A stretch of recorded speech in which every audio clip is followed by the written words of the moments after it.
Hi to my Zan squad. It's Zan Harold here once again with some more commentary about preparedness. Now, here it is, you guys, and today is October the 9th, a Friday, and we are facing another hurricane. And you guys, this year have been so traumatizing for everybody, and my heart, my prayers, my thoughts go out to all you beautiful people in Louisiana. It's like you guys can't get a break, and I'm so sorry. Now, you guys just came from two other, I know Beta a couple of weeks ago, and then the other storm, like it wasn't even a month before then. So many of those people lost it. So many of those people lost their homes.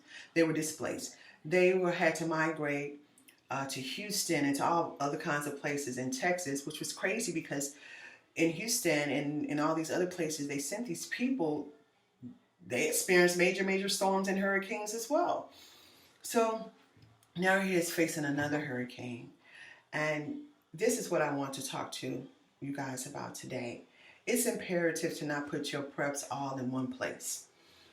I explained this in another video that it was a family out in California that was close to those fires. They waited right to those fires got. They thought they were going to be clear from the fires, and when the fires got close to their homes, they had to leave.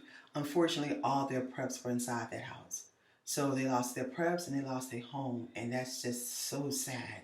But it taught me, and I know it definitely taught them a lesson. We cannot afford, because if you know, like I know, these preps are expensive, and being if like real true preppers, what we do, we continuously prep. We're always getting this and we're always getting that. It may be a little bit at a time, but that stuff, when it all adds up, it's so expensive. So we can't afford to just lose all our things like that, knowing, especially with what's occurring in the world now, that we are going to need these things, especially the food, especially the water, especially our medications. So you guys, I'd like to suggest, if you can, even if I know money's really tight for everybody, if you don't have another place, like a lot of us don't, you might want to get a storage. You can leave some of your preps there. You might have a relative with like a back, what do you call it, like an outhouse. That's what the old people used to call it back in the day. And you might ask them, can you store some of your preps there? Somebody that you can trust to not go into your things without asking, and to just invade your stuff like that. Or maybe you can get a little small piece of land. You can get land sometimes, you guys, these days for as low as $250 down, as low as $500 down. And I also have land on my website, zanharold.com, that I'm selling. And then I would love to do a deal with you guys. All you have to do is ask me. I love to help people if I can, because people so much help me.